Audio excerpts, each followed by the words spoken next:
Talk to me, can you hear me? She's waking up. Check her vitals. My name is Amina Khalil, and I wore the hijab for 22 years. From the age of 13, I covered my hair in obedience to Allah. I believed that wearing the hijab would protect me, honor me, and guarantee my place in paradise.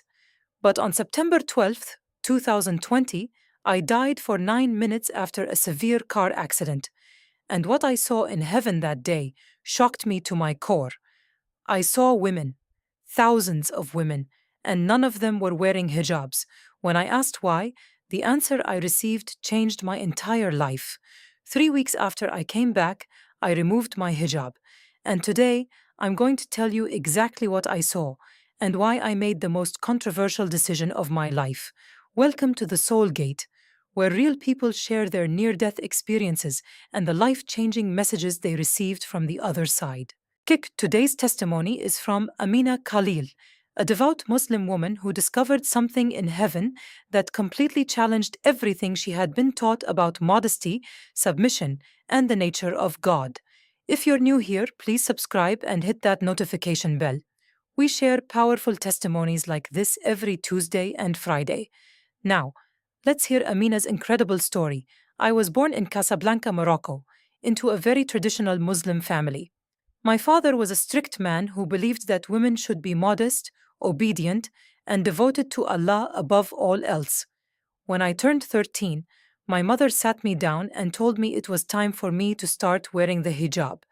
She said, "Amina, your hair is your beauty, and beauty must be covered. If you show your hair to men, you are inviting sin. Allah commands modesty, and if you obey Him, He will reward you with paradise." So I put on the hijab. At first it felt strange. I was the only girl in my school wearing it. Some of my classmates made fun of me, but my parents told me I was doing the right thing and that Allah was pleased with me. Over the years, the hijab became part of my identity.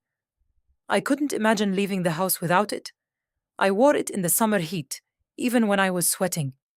I wore it when I went swimming, with a full-body burkini.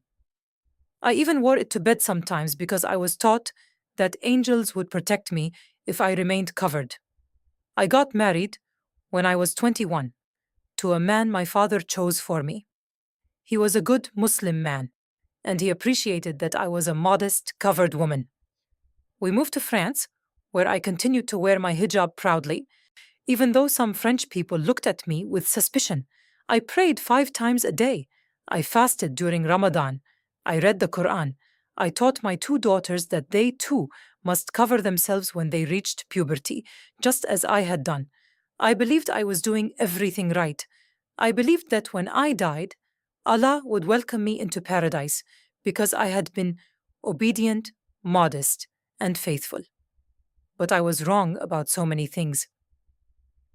On September 12th, 2020, I was driving home from the grocery store. It was a rainy afternoon, and the roads were slippery. I was stopped at a red light when suddenly I heard the screeching of tires behind me. I looked in my rearview mirror and saw a truck speeding toward me. I didn't even have time to scream. The impact was so violent that my car was crushed. I felt an explosion of pain, and then nothing. I was dead. The next thing I knew, I was standing outside my body. I could see my crumpled car, the shattered glass, the blood. I could see paramedics rushing towards me, trying to pull me out of the wreckage. One of them shouted, "She's not breathing! We need to get her to the hospital now!" But I wasn't in pain anymore. I felt light, free. And then I felt myself being lifted up, higher and higher, until I was above the city, above the clouds, and into a place filled with the most brilliant light I had ever seen. I can't describe it with human words. It was like being wrapped in pure love, pure peace, pure joy. All the fear, all the stress, all the pain I had carried in my life just melted away. And then I saw them, thousands and thousands of people, walking toward a massive gate. The gate was made of something that looked like pearl, and it was so beautiful it took my breath away. I joined the crowd, and as I got closer, I started looking around at the other people. And that's when I noticed something that shocked me. The women. None of them were wearing hijabs. I saw women with long hair flowing freely. I saw women in beautiful, modest dresses, but their heads were uncovered. I even saw women I recognized from history, like Mary, the mother of Jesus, and she wasn't wearing a hijab either. I was confused. I thought, wait, this can't be right. We're supposed to cover our hair. Allah commands it. Why is no one wearing hijab in heaven? And then a voice spoke to me, a gentle, loving voice that seemed to come from everywhere and nowhere at the same time. The voice said, Amina, do you know why these women are not covered? I stammered, No, I don't understand. I was taught that we must cover our hair to please Allah. And the voice said, In heaven, there is no lust, there is no sin, there is no need to cover yourself, because here you are seen only for who you truly are, a beloved daughter of God. Your hair, your body, your beauty, none of these things cause sin in my presence. What matters is your heart. I started crying. I had spent 22 years covering my hair because I believed it was required by God. I had endured heat, discomfort, and judgment from others because I thought it would earn me a place in paradise. But now I was being told that in heaven, in the very presence of God, none of that mattered. I asked, then why was I taught to cover myself on earth? And the voice replied, You were taught by men who want to control women. But I did not create you to be controlled. I created you to be free. I created you to be loved. And my Son, Jesus Christ, came to set you free from the rules and regulations that men placed on you. I was stunned. Jesus? But I was taught that Jesus was just a prophet, that he never claimed to be God. The voice said, Many have been deceived, Amina, but now you are standing at the gates of heaven, and you will see the truth with your own eyes. And then the gates opened, and I saw him, Jesus Christ, sitting on a throne of light. His face was radiant, more beautiful than anything I had ever seen. And there were people from every nation, every language, every background, all bowing before him in worship. I fell to my knees.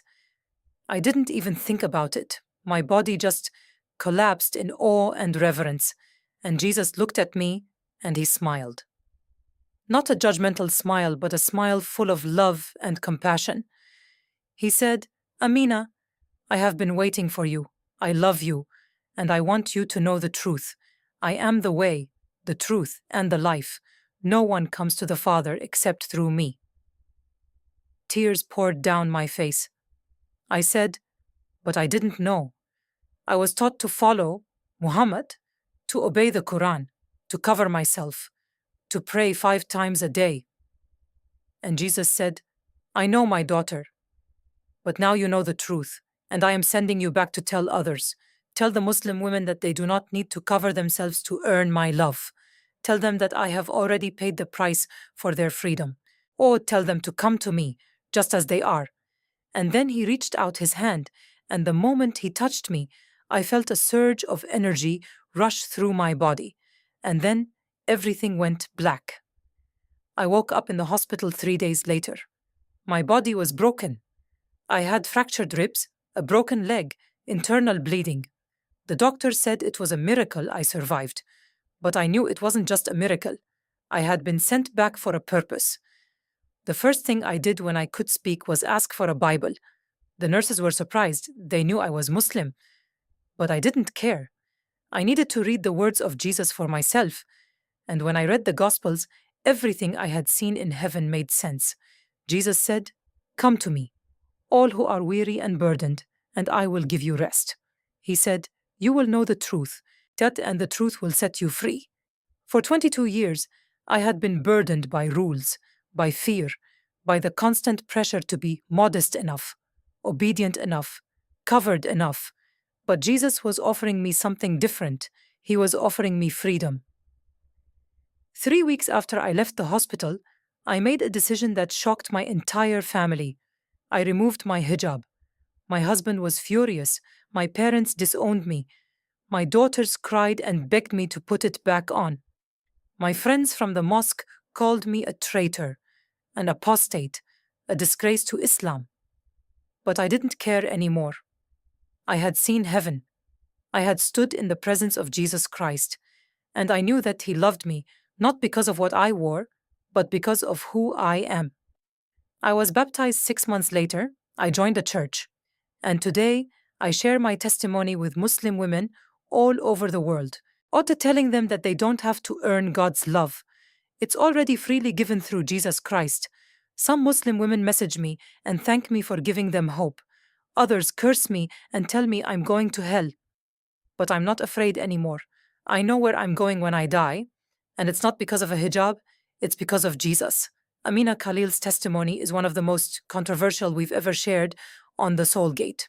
A Muslim woman who spent 22 years wearing the hijab, only to discover in heaven that God cares more about the heart than the head covering. If this testimony has moved you, challenged you, or opened your eyes to a truth you've never considered before, please hit that like button and share this video with someone who needs to hear it. Subscribe to the Soul Gate for more powerful testimonies every Tuesday and Friday. And if you're a woman, whether Muslim or not, who has been living under rules and restrictions that were never meant for you, I want you to know this: Jesus loves you, He sees you, and He wants to set you free. You don't have to earn His love, you just have to receive it. I'll see you in the next testimony. God bless you.